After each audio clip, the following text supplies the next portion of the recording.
લોકસભામાં વિરોધ પક્ષના નેતા રાહુલ ગાંધી આજે ગુજરાતની મુલાકાતે છે અને બપોરે 12:30 વાગ્યે રાહુલ ગાંધી અમદાવાદ આવશે અને પાલડીમાં કોંગ્રેસ ભવન પર કાર્યકર્તાઓને સંબોધિત કરશે। રાહુલ ગાંધીના અમદાવાદ પ્રવાસને લઈ હાલ તો તડામાર તૈયારી શરૂ થઈ ચૂકી છે। 1.5 કલાક બાદ રાહુલ ગાંધી અમદાવાદ આવી પહોંચશે। બપોરે 12:30 વાગ્યે રાહુલ ગાંધી અમદાવાદ આવશે અને રાહુલ ગાંધીના આગમનને લઈને હાલ તો કોંગ્રેસ કાર્યાલય પર તૈયારી પણ શરૂ છે। પોલીસ અને અર્ધલશ્કરી દળની ટુકડી બંદોબસ્તમાં તૈનાત છે। કોંગ્રેસના સાંસદ ગેનીબેન ઠાકોર એમએલએ પણ પહોંચી રહ્યા છે। ત્યારે અમદાવાદ લોકસભાની ચૂંટણી લડેલા તમામ ઉમેદવારો પણ ઉપસ્થિત રહેશે। વાસણા પોલીસ સ્ટેશનમાં જશે રાહુલ ગાંધીએ જે અટકાયત કરેલા કોંગ્રેસના કાર્યકર્તાઓ સાથે તેઓ મુલાકાત કરવાના છે। તો બપોરે 12:30 વાગ્યે રાહુલ ગાંધી અમદાવાદ આવશે। પાલડીમાં કોંગ્રેસ ભવન પર તેઓ કાર્યકર્તાઓને સંબોધિત કરશે અને એટલું જ નહીં, મોરબી ઝોલતા પુલ, હોનારત, રાજકોટનું અગ્નિકાંડ અને વડોદરાના બોટકાંડના પીડિત પરિવારો સાથે પણ મુલાકાત કરવાના છે। રાહુલ ગાંધીએ સંસદ ભવનમાં હિન્દુ બાબતે આપેલ સંબોધન બાદ કોંગ્રેસ કાર્યાલયમાં ભાજપ અને કોંગ્રેસના કાર્યકર્તાઓ વચ્ચે ઘર્ષણ થયું હતું અને આ જ મામલે કોંગ્રેસના 5 કાર્યકર્તાઓની ધરપકડ કરાઈ। ત્યારે આજે રાહુલ ગાંધી ધરપકડ થયેલા આ 5 કાર્યકર્તાઓના પરિવારજનો સાથે મુલાકાત કરવાના છે। સાથોસાથ કસ્ટડીમાં રહેલા આ 5 કોંગ્રેસના કાર્યકર્તાઓની પણ મુલાકાત કરે તેવી પણ શક્યતા છે। આ સાથે રાજકોટ અગ્નિકાંડ, મોરબી બ્રિજ દુર્ઘટના અને વડોદરા બોટકાંડ, સુરતની તક્ષશિલા અગ્નિ દુર્ઘટનામાં પીડિતોના પરિવાર સાથે પણ મુલાકાત કરશે। વધુ વિગતો મેળવીએ સંવાદદાતા હિરેન રાજગુરુ અત્યારે આપણી સાથે જોડાઈ ચૂક્યા છે। હિરેન, રાહુલ ગાંધી હવે પહોંચવાના છે, આપ કોંગ્રેસ કાર્યાલય પર છો, હાલ કોણ કોણ ઉપસ્થિત છે, કયા પ્રકારની તૈયારી?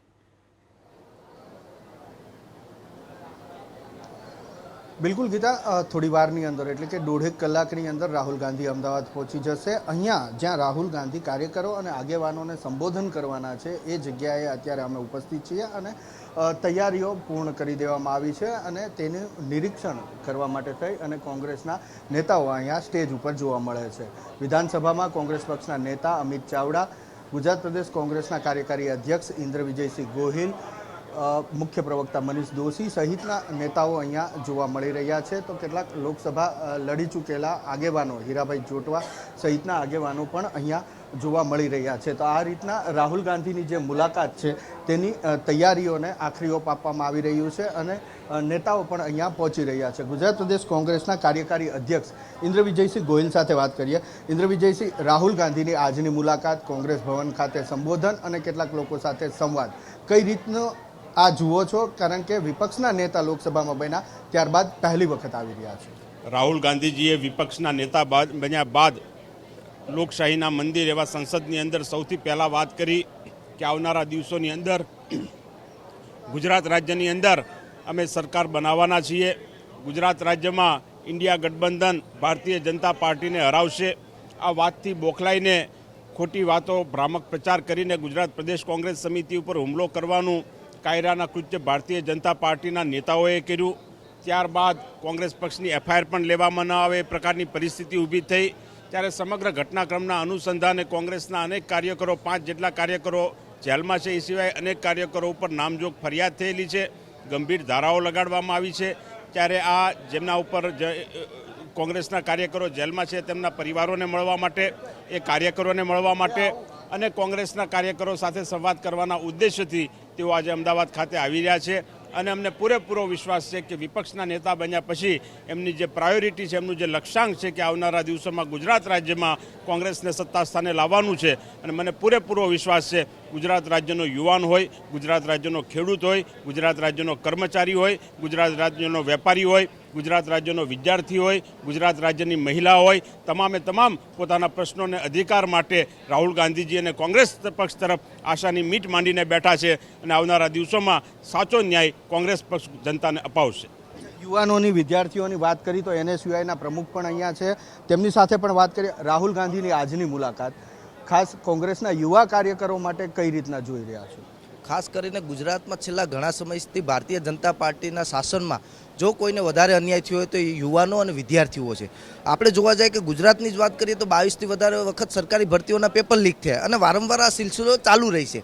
અને જોવા જાય તો હમણાં તાજેતરમાં જે નીટની પરીક્ષા લેવાની એમાં પણ ક્યાંક ને ક્યાંક મોટા પ્રમાણમાં ગેરરીતિ થઈ છે અને આ ભારતીય જનતા પાર્ટીની સરકારનું પેટનું પાણી હલતું નથી. ક્યાંક ને ક્યાંક આ ભારતીય જનતા પાર્ટીની ભ્રષ્ટાચારી નીતિના હિસાબે અત્યારે કરોડો યુવાનો, લાખો યુવાનો કે જે બેરોજગાર છે એ ભોગવી રહ્યા છે. ત્યારે આદરણીય રાહુલ ગાંધીજી જ્યારે ગુજરાતમાં આવી રહ્યા હોય અને જે કાયરતાપૂર્વક જે ભારતીય જનતા પાર્ટીનું કામ હતું કે જે પથ્થરમારો કર્યો હતો એનામાં જે ડટીને જે યુવાનો અહીંયા સામનો કરવા માટે તૈયાર હતા એનો હોસલો બુલંદ કરવા માટે આદરણીય રાહુલ ગાંધીજી આવી રહ્યા છે. યુવાનોનો હોસલો બુલંદ કરવા માટે, વિદ્યાર્થીઓનો હોસલો બુલંદ કરવા માટે આદરણીય નેતા અમારા રાહુલ ગાંધીજી આવી રહ્યા છે.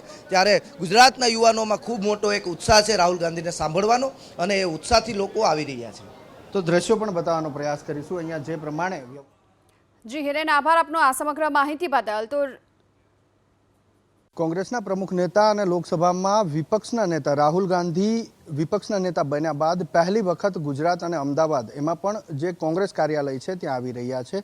રાહુલ ગાંધી અહીંયા વિવિધ લોકો સાથે બેસી અને સંવાદ કરી શકે એ માટેની વ્યવસ્થા પ્રદેશ કોંગ્રેસ કાર્યાલય દ્વારા કરવામાં આવી રહી છે. આ પ્રદેશ કોંગ્રેસ કાર્યાલયનો ચોથો માળ છે. આ જે દ્રશ્યો આપ જોઈ રહ્યા છો ત્યાં અંદાજિત 100 લોકો સાથે બેસી અને રાહુલ ગાંધી સંવાદ કરી શકે એ પ્રમાણેની વ્યવસ્થા અહીંયા ગોઠવવામાં આવી છે. આનાથી નીચે બીજો માળ આવેલો છે. બીજા માળે અંદાજિત 15 લોકો સાથે બેસી અને સંવાદ કરી શકે એ મુજબની વ્યવસ્થા કરવામાં આવી છે. રાહુલ ગાંધી આજે ગુજરાત પ્રદેશ કોંગ્રેસ કાર્યાલય પહોંચી અને વિવિધ લોકો સાથે સંવાદ કરવાના છે, જેમાં પોલીસ કસ્ટડીમાં રહેલા કોંગ્રેસના કાર્યકરોના પરિવાર સાથે સંવાદ કરવાના છે. સાથે તેઓ ગુજરાતના વિવિધ શહેરોમાં એટલે કે રાજકોટ, વડોદરા, સુરત અને મોરબીની અંદર જે દુર્ઘટના થઈ છે એ દુર્ઘટનામાં જેટલા પરિવારો ભોગ બન્યા છે તેમના સભ્યો સાથે પણ તેઓ સંવાદ કરવાના છે. એ માટે અલગ અલગ સ્થળોએ આ પ્રકારેની વ્યવસ્થા કરી છે કે રાહુલ ગાંધી તેમની સાથે સંવાદ કરી શકે, તેમને સાંત્વના આપી શકે અને કોંગ્રેસ તેમની સાથે છે એ મુજબનો સંદેશ આપી શકે એ માટેની વ્યવસ્થા પ્રદેશ કોંગ્રેસ કાર્યાલય ખાતે કરવામાં આવી છે. કેમેરામેન કમલેશ પટેલ સાથે હિરેન રાજગુરુ, એબીપી અસ્મિતા, અમદાવાદ. રાહુલ ગાંધી આજે અમદાવાદની મુલાકાતે કોંગ્રેસ કાર્યાલય આવશે અને ગુજરાતના વિવિધ શહેરોની અંદર જે દુર્ઘટનાઓ પાછલા દિવસોમાં બની છે તેમાં જે પરિવાર ભોગ બન્યા છે તેના સભ્યો સાથે મુલાકાત કરવાના છે. એ મુલાકાત માટેની વ્યવસ્થા અહીંયા કોંગ્રેસ કાર્યાલયના બીજા માળે ગોઠવવામાં આવી છે. જે પ્રમાણે દ્રશ્યો આપ જોઈ રહ્યા છો એ મુજબ રાહુલ ગાંધી અને જે અગ્રણી નેતાઓ છે તે અહીંયા જે પરિવાર ભોગ બન્યા છે તેમના સભ્યો સાથે મુલાકાત કરશે. જેની અંદર રાજકોટ ટીઆરપી ગેમ ઝોન અગ્નિકાંડ જે થયો તેમાં જે પરિવાર ભોગ બન્યા છે, મોરબી ઝુલતા પુલની જે દુર્ઘટના થઈ તેમાં જે પરિવાર ભોગ બન્યા છે, હરણીની અંદર વડોદરાના હરણીમાં જે બોટકાંડ બન્યો તેમાં જે પરિવારો ભોગ બન્યા છે તેમના સભ્યો સાથે રાહુલ ગાંધી અહીંયા મુલાકાત કરશે અને તેમની વાત સાંભળશે. આ ઉપરાંત તેમની જે કાનૂની લડાઈ છે એ લડાઈની અંદર કોંગ્રેસ તેમની સાથે છે.